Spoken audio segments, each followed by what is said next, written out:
বন্ধুরা প্রীতি সালাম এবং শুভেচ্ছা নেবেন। আজ সারাদিন সামাজিক যোগাযোগ মাধ্যমে এটা নিয়ে কথা হয়েছে, তো আমি এর সাথে অ্যাডিশনাল কিছু পয়েন্ট অ্যাড করতে চাই। আপনারা অলরেডি জানেন যে অন্যতম শিশু উপদেষ্টা এবং গত বছরের জুলাই আগস্টের যে জঙ্গি আন্দোলন, সেই জঙ্গি আন্দোলনের অন্যতম আহ, নেতা ছিলেন এই আসিফ মাহমুদ, যুব ও ক্রীড়া উপদেষ্টা। গতকাল তিনি টার্কিশ এয়ারলাইন্সের একটা প্লেনে করে তুরস্ক হয়ে মরক্কো গেছেন ওআইসির একটা ইন্টারন্যাশনাল ইউথ প্রোগ্রামে অ্যাটেন্ড করার জন্য। সেই মরক্কো যাওয়ার পথে এয়ারপোর্টেই এই তুলকালাম কাণ্ডটি ঘটেছে, যে তিনি যখন ফাইনাল স্ক্রিনিং করে প্লেনে উঠতে যাবেন তার আগে দেখা গেছে যে তার ব্যাগের মধ্যে একটা গুলি ভর্তি ম্যাগাজিন পাওয়া গেছে। তো এটা তো যারা প্লেনে ফ্লাই করেন তারা জানেন যে গুলি বা বৈধ অস্ত্র যদি ক্যারি করতে চান তো সেটা বক্স করার একটা সিস্টেম আছে, যে এটা হার্ড বক্সের মধ্যে থাকতে হবে, অস্ত্র আলাদা, গুলি আলাদা, সেটা এয়ারলাইন্সে হ্যান্ড ওভার করতে হবে, সেটা ডিক্লিয়ার করতে হবে। তো এইসব কোনো কিছু করেনি, উপদেষ্টা তার হ্যান্ড ব্যাগে করে গুলি ভর্তি ম্যাগাজিন নিয়ে চলে গেছে এবং যখন ধরা পড়েছেন, যখন ডিটেক্টেড হয়েছে, তখন বলতেছে যে আমি ভুল করে ব্যাগে রেখে দিছি। এখন এইটা অনেকগুলো প্রশ্নের জবাব দিয়েছে। সবচেয়ে ভালো কথা হলো যদি ঢাকা এয়ারপোর্ট পার হয়ে এটা তুরস্কে ধরা পড়তো তাহলে না জানি কি হতো। তুরস্ক তো নিশ্চয়ই তাকে এটা নিয়ে সহজে ছাড়তো না, হয়তো তাকে অ্যারেস্ট করতো। যাই হোক, এখন যে প্রশ্নগুলো দেখা দিয়েছে সেটা হলো যে প্রথমে যে এই উপদেষ্টার যে বয়স 26 বা 27, সে কি আসলে একটা অস্ত্রের বৈধ লাইসেন্স পেতে পারে কিনা? কারণ অস্ত্রের বৈধ লাইসেন্স পেতে হলে বাংলাদেশের আইন অনুযায়ী 30 থেকে 70 বছর বয়সী হতে হবে এবং তাকে যদি রিভলভার, পিস্তল বা এই ধরনের বড় আর্মস নিতে চায় তাহলে তাকে অ্যাটলিস্ট আগের 3 বছরের প্রতি বছর 3 লাখ টাকা করে কর দিতে হবে। আর যদি শটগানের মতো ছোট অস্ত্র নেয় তাহলে প্রতি বছর 1 লাখ টাকা করে আগে 3 বছর তাকে কর দিতে হবে। তো বয়সেও এই শিশু উপদেশটা কভার করছে না। আর আমার মনে হয় না গত বছর বা তার আগে 3 লাখ টাকা করে সে ট্যাক্স দিছে। সে তো যতদূর শুনি মোটামুটি ফকিন্নি স্টাইলে ফকিন্নি ছিল, তো তার তো ট্যাক্স দেওয়ার কথা না। তো তারপরেও অনেকে বলছেন যে স্বরাষ্ট্র মন্ত্রণালয় চাইলেও, যেহেতু সে উপদেষ্টা, বিশেষ বিবেচনায় তাকে একটা লাইসেন্স দিতেই পারে। এখন প্রশ্ন উঠেছে যে এটা কিসের গুলি ছিল। কেউ কেউ বলছে যে AK-47 রাইফেলের গুলি ছিল। এখন একজন এই শিশু উপদেষ্টা একটা AK-47 রাইফেলের লাইসেন্স পাইতে পারে কিনা, এটা নিয়েও একটা প্রশ্ন উঠেছে। আর আপনারা নিশ্চয়ই খেয়াল করছেন যে এই এই জঙ্গি নেতা কিন্তু গত বছরের আগস্টের পর থেকে প্রায় আওয়াজ দেয় যে মানে গত 5ই আগস্ট যদি শেখ হাসিনা সরকারকে তারা সরাতে না পারতো তাহলে তাদের সশস্ত্র যুদ্ধের প্রস্তুতি ছিল। এবং এই ভিডিও ক্লিপ কিন্তু সামাজিক যোগাযোগ মাধ্যমে ব্যাপক ভাইরাল হয়েছে। আমি জাস্ট একটা ছোট্ট ক্লিপ একটু দেখাই। আমাদের তো এমনকি সশস্ত্র অভ্যুত্থানের প্রস্তুতিও ছিল। 5 তারিখ যদি আমরা সফল না হতাম হয়তো আমরা অস্ত্র তুলে নেওয়ার ঘোষণা দিতাম, এবং নাহিদ ভাই ভিডিও বার তো রেডি রেখেছিল, আমিও কি ঘোষণা দিব সেটাও রেডি ছিল। তো এত অস্ত্রের আওয়াজ কিভাবে দেয়? মানে এই যে সশস্ত্র লড়াইটা করার প্রস্তুতি ছিল, সেই অস্ত্রগুলো কোথায়? সরকার বা রাষ্ট্র কখনো চেষ্টা করেছে সেই অস্ত্র উদ্ধারের, বা তাকে জিজ্ঞেস করেছে যে প্রস্তুতি ছিল সেই অস্ত্র কোথায়?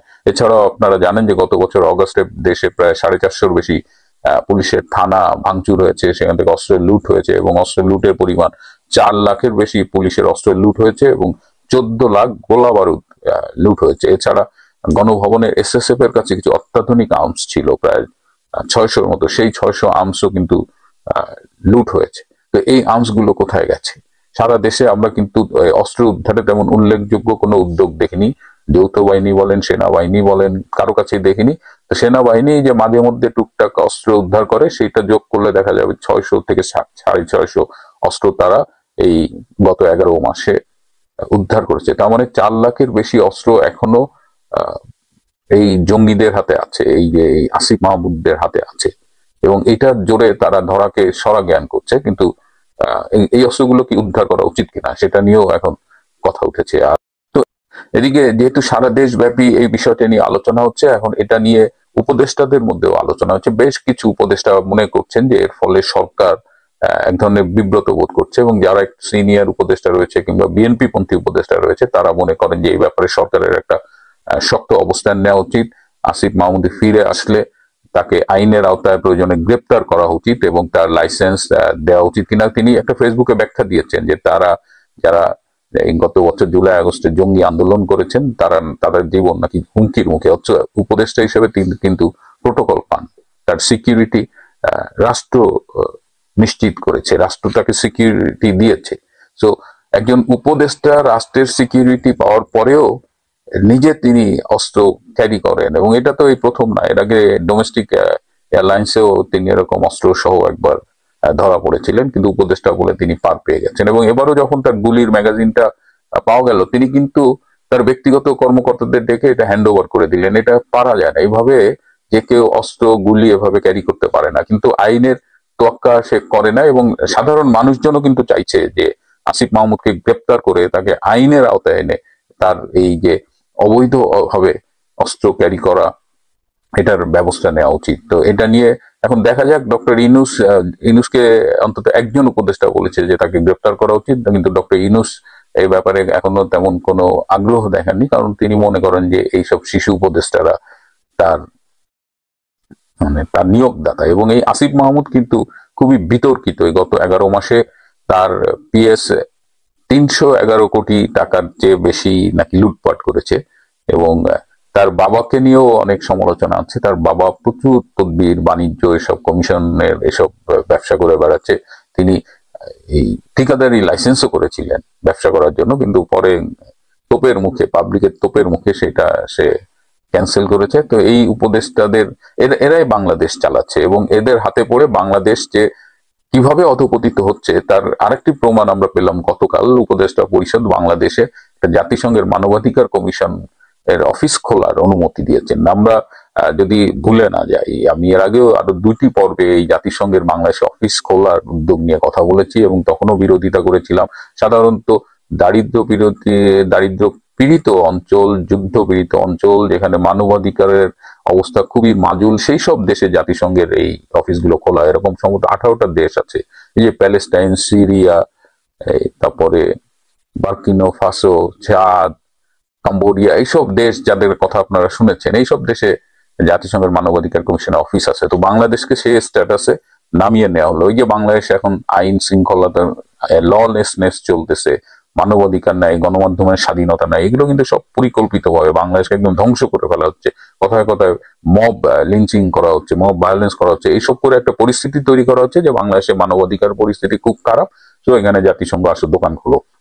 এর আগে যখন শ্রীলঙ্কায় প্রায় 10 বছর সেখানে তামিলদের সাথে একটা সংঘর্ষ হয়েছে সরকারের, তখন কিন্তু এই জাতিসংঘ চেয়েছিল একটা মানবাধিকার কমিশন অফিস খুলতে, শ্রীলঙ্কা সরকার রাজি হয়নি। ভারতেও তারা বিভিন্ন ভাবে সময় চেষ্টা করেছে একটা জাতিসংঘের অফিস খুলতে, ভারত রাজি হয়নি। এমনকি এই যে জঙ্গি সন্ত্রাসী এলাকা পাকিস্তান, সেখানেও কিন্তু এই ইউএন এর হিউম্যান রাইটস এর অফিস নাই। কিন্তু ডক্টর ইউনূস বাংলাদেশকে এমন একটা তকমা লাগাই দিল যে এখানে এখন ইউএন হিউম্যান রাইটস অফিস খুলতেছে। আমরা বাংলাদেশ যেখানে 2041 সালে উন্নত বিশ্বের দেশ হওয়ার স্বপ্ন দেখেছিল, 2021 সালে যেখানে সে মধ্যম আয়ের দেশের মধ্যে ঢুকে গেছে, এবং 2026 সাল থেকে তার মধ্যম আয়ের দেশ হিসেবে ফাংশন করার কথা, সেখানে বাংলাদেশকে আরো বেশি দরিদ্র, আরো বেশি মানবাধিকার ও আইন শৃঙ্খলার প্রশ্নে আরো দুর্বল দেশ করে দেওয়ার জন্য ডক্টর ইউনূসের যে পরিকল্পনা, সেই পরিকল্পনা বাস্তবায়নে তিনি এগিয়ে যাচ্ছে। এবং আমি খুবই অবাক হচ্ছি যে এই বিষয়গুলো নিয়ে আমাদের রাজনৈতিক দল যারা রয়েছে, বিএনপি বলেন, কমিউনিস্টদের বলেন, জামাতে ইসলাম বলেন, কারো কোনো মাথা ব্যথা নাই। কেউ যেন দেশটার কথা ভাবছে না, সবাই যার যার স্বার্থ নিয়ে ভাবছে। বিএনপি তো সারা দেশে লুটপাট, চাঁদাবাজি, ধর্ষণের উৎসব শুরু করেছে, জামাতও শুরু করেছে বাংলাদেশকে পাকিস্তানিকরণ, মুক্তিযুদ্ধের সবকিছু ভাঙচুর করা, ব্যাংক দখল করা, তো এগুলো নিয়ে ব্যস্ত। এদিকে বাংলাদেশ দেশটার যে একদম পাইন মারা যাচ্ছে, তা নিয়ে কারো কোনো মাথা ব্যথা নেই। আমরাই শুধু চিৎকার করি দূর থেকে। কিন্তু এইভাবে কতদিন কিভাবে চলবে, এভাবে চলতে দেওয়া যাবে কিনা, এর পাল্টা কিছু হবে কিনা, সেগুলোই দেখার বিষয়। প্রিয় বন্ধুরা, আজ এ পর্যন্তই। ভালো থাকবেন, সুস্থ থাকবেন, তার চেয়েও জরুরি হলো নিরাপদে থাকবেন। সবাইকে অনেক ধন্যবাদ।